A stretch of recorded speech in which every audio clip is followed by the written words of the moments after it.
Kung ganon, wala na tayong problema sa ngayon. Ang kailangan na lang natin gawin ay hintayin silang tatlo. Si Killua, Gon at Don Prix.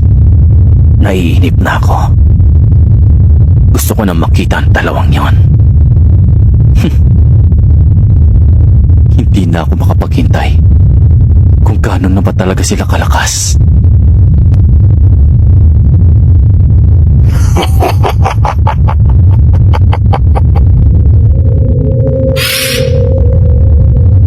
Kung ang inakala nila ay tapos na,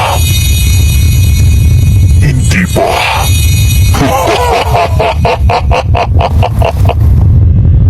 Naubos nila ang higit na mas marami sa atin.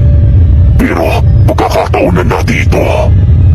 Ilang kamalay-malay na may natitira pa mga Brian para tapusin sila.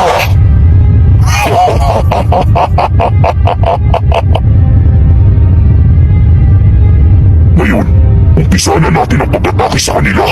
Wala na dapat tayong oras na sasayangin.